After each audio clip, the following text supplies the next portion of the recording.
Hello, and welcome back. Today, I want to talk about something like it might be a little uncomfortable for some people, but it's this fear of being different. And sometimes you don't even realize that is where your fear is coming from. But I think so many of us, especially as leaders, have this overarching fear of needing to fit in, make people like us. And me personally, as a business owner, I never really thought I had this fear. I always embraced being different and I liked being different, carving my own path. But for me, I started my business and suddenly there's this fear of like, you have to get people to like you or how are they going to buy from you? So I was finding myself fitting these molds of trying to be what I thought people wanted me to be. And the more that I leaned into that, the more I felt like an imposter. Because from what I know now is imposter syndrome comes from not being yourself. You feel like an imposter because you're not being yourself. And this has taken me so long to break away and actually embrace having that fear of being different is a good thing. I think no matter what, some level of fear is a good thing because when there is some fear, it means that you care. We obviously all care about being liked, but you fear something going bad because you care so much and you want it to go well. So I want to talk about being different and the importance of being different. And this comes up in so many flavors. For me personally, it's a lot looking back on those things that made me uncomfortable, that I resisted doing, in finding the root of why I was uncomfortable. And for me, a lot of that came back to feeling I had to do what everyone else was doing. How could I be successful if I didn't have that multi-step funnel? How could I be successful if I wasn't constantly showing up on social media? How could I be successful if I didn't put a new offer out and have a huge launch plan?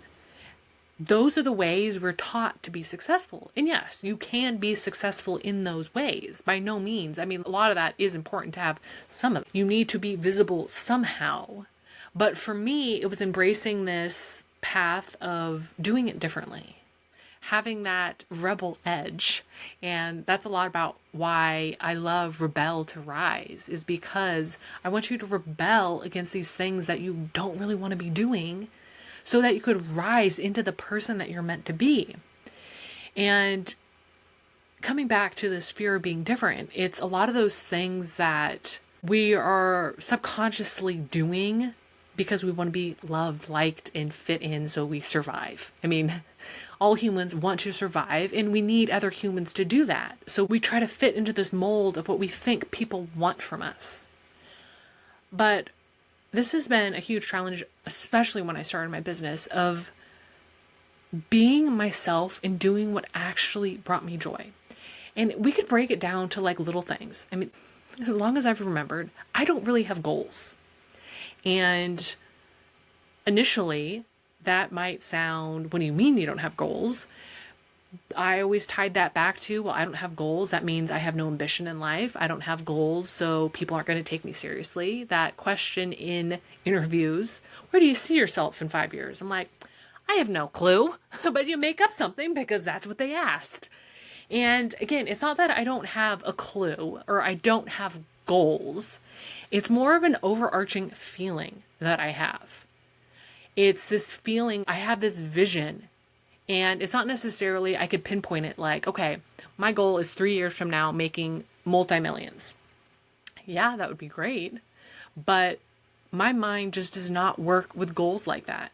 I could be very specific on how I want to feel, what I envision, but it's not concrete goals because it's a little too restrictive for how my energy works. And accepting that and realizing I don't do goals has kind of released this shame and just embraced it. Like, who cares?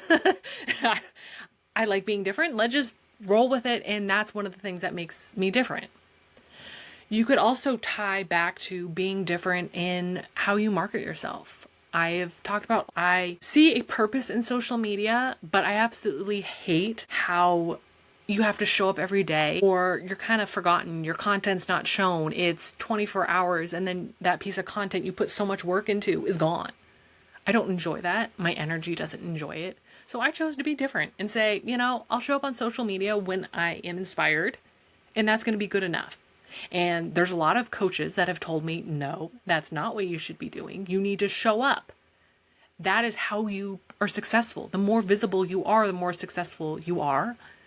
And I'm like, nah, I don't believe that. And so it's actually embracing that and doing it differently. For me, I have a podcast. I have a blog. There's a million ways for people to find me. I go to in-person networking events. I make an effort to make deep connections with people, and that is how I'm visible. And that works for me. It might not work for you. Okay. But it's embracing being different and not just doing what everyone else is doing. And the tool I use, as you know, is human design to understand what makes me different. What are those specific things that make me a powerful person, that differentiate me, and then embracing those, showing up as my authentic self and not repressing those parts of me. Because, yeah, I think all of us could say there's certain things or beliefs or ways you live your life that other people won't agree with. But I say, well, then maybe those people aren't for you. The way I approach it is that I want to show up as me and who I am, because I really believe I cannot be the only one feeling this way. I cannot be the only one that absolutely hates the type of marketing that just doesn't tell you what they're selling. They use a bunch of fancy words and then you kind of think about it, it's like, wait, I feel tricked. I don't like it. I'm going to directly tell you, this is my product. Buy from me. Don't buy from me. I'm not going to try to make it a game of fancy words and whatnot. This is just it. And knowing that and embracing that has allowed me to excel so much more in my business. Understanding that my energy just needs to be deep, bold, and authentic, and that's all I need to do to show up as myself, is extremely powerful. And yes, it's terrifying to be different. No diss to anyone. You do you. But when I go to a networking event, the typical I help statements, it's like the same thing. You go around the table, I'm hearing the same thing over and over. And by the time they get to me, it's like, I want to say something different. And I know it's probably not what you expect me to say, but I want to be different in that way because people are going to remember me for that. Not just saying, I help CEOs, business owners, and blah, blah, blah. It's me saying, I help you become your most authentic self and lead a business from a deep place of satisfaction and enjoyment, where you feel joy and turn on every morning because you're so excited for the work that you're doing. Like, people are going to remember that versus just the blanket statement. And knowing that I need to be different and that's how I thrive is what really released me from this pressure of constantly trying to perform. I think that's probably a really good word for it, is when we're not being ourselves, we're trying to just perform. We're trying to entertain, in a sense. You're showing up on stage and trying to make everyone laugh, but they're not laughing because you're not speaking from your heart and you're not being you. You're trying to be someone else. And if you're not a comedian, that's going to be really difficult to get people to laugh on stage. So that was a bit of a tangent, but it's more of stop performing. Just show up as you, because subconsciously I feel people's energy. And I think we all feel people's energy, just not me. It's not like a special power. But when you show up into a room, there's just kind of this energy. And I think it's very powerful in like networking events where we're all there for a specific reason. There's a specific reason we showed up to that event. I could feel the energies of those people. You could start talking to someone, you could instantly know, like, okay, they're just trying to sell me, like, okay, and you kind of go through the spiel, listen to them. I have some interest, but you kind of just know they're trying to sell you something that you probably have no interest in. Or you talk to someone else who's just genuinely excited to be there, meet you, learn what you do, and that's someone you feel you want to keep talking to. And for me, I show up to networking events because I just literally love meeting people. Yeah, if I connect with someone, they want to work with me, great, but that's not the reason I go.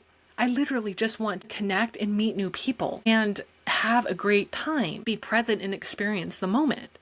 And yes, that is different. A lot of people go to networking events for a very specific reason, but I've accepted. I'm different. I don't really feel, I'm not, my energy does not want to sell you. I don't want to go to a networking event and just for the sole purpose of selling.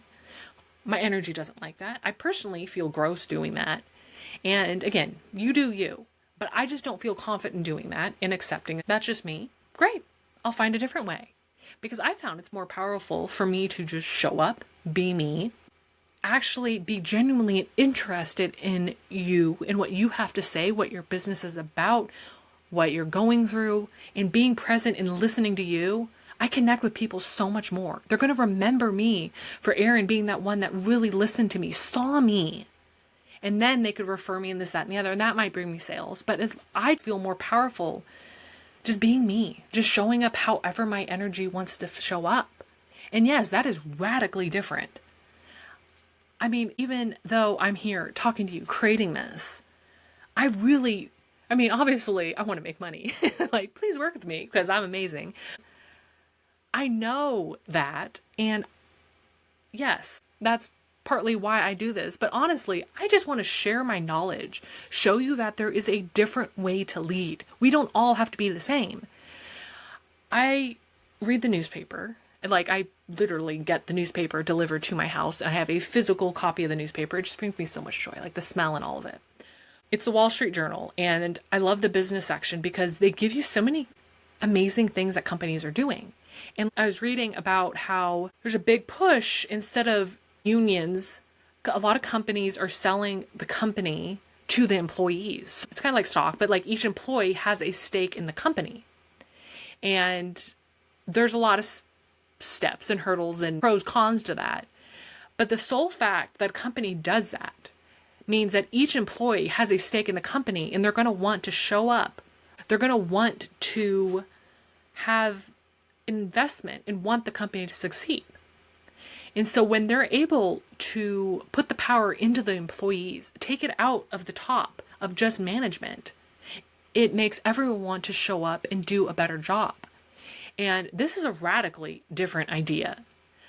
I mean, we talk about unions, we talk about top leadership, and reimagining how a company can be run is pretty powerful. And these companies, they still do have tiers of management, but it evens the playing fields. And being confident and willing to experiment with that, I think is like an awesome idea.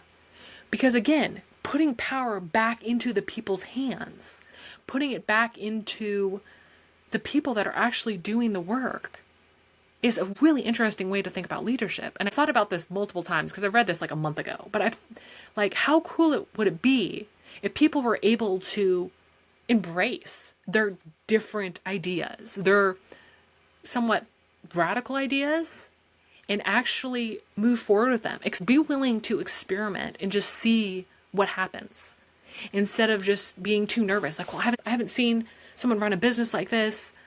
What would people think? What if I fail? What if everyone hates me? Like, whatever these thoughts are. If we drop that fear and just embraced what makes us different, this different idea, I think it'd be fascinating how much more diversity there would be in companies, how there could be more maybe work-life balance. Maybe there would be this idea of the more that we rest and care for ourselves, that we could show up to work and have a greater output because we've cared for ourselves and we're not working 12-hour days. Like, there's just so many things I think about. And I think it's really powerful to acknowledge that there is a different way to do things. And the more that we're able to stop being fearful of being different, the more powerful we would be. And again, I want to talk about this because I think it's a chain reaction. I want to put this idea in your head, embracing the fear of being different, doing those things that make you different without worry of what other people will think. Because I think as leaders, people look up to us and we already have those eyes on us. So why don't we model a different way of leading? Why don't we run with that crazy idea? Because guess what? Maybe it's not as crazy as you think. You've just created this story in your head. So I just want to talk about that a little bit today. The power of embracing what makes us different. Knowing that what makes us different is what makes us powerful. And the more that we could break the mold, the more that we could just be ourselves and do what we want to be doing, you could be wildly successful doing that. Like, one of my secret goals in life is how different can I be to prove everyone that my way works? Like, I mean, it's kind of an ego thing, but it's like, I deeply know you could be successful however the hell you want. And I want you to know that too. It doesn't matter if your idea has never been done before. It doesn't matter what other people think. There'll always be people to criticize and make comments, but guess what? They're usually just judgmental because you stood up and decided to do something and they're too afraid to do that. I mean, it always comes back to you. What is there? I don't know, 8 billion people in the world. That means there's 8 billion different realities. And your reality is the only one that matters. Who cares what other people think, as long as you're happy and knowing that you're being yourself, showing up as you, and that is what's going to make the difference. The more you could be, the more you're going to make an impact. People will naturally be drawn to you and want to be around you. So that is what I want to leave with you today. I want you to embrace those differences. What is that one thing you've been fearing doing? And truly, what's so scary about it? Just try it. If it fails, you move on. But at least you tried. There's always fear. It's always going to be scary. But embrace being different. What's so bad about being different? What is so bad? So yeah, I want to leave that with you today. What is something you've been afraid to do? And maybe take a little step towards being different, doing that different thing, and allow yourself to be different, because I truly believe the more that we can embrace who we are and what makes us different, the more powerful we're going to be, the more we're going to be able to rise into our greatness. So thank you again for listening. If this inspired you, please share it with someone else you think might want to hear it too. And as always, don't forget to subscribe, leave a review, do all the things, and don't be afraid to DM me and share your thoughts. I love hearing from you guys and what you take away from these episodes, so never stop sharing. Until next time, keep rebelling, keep rising.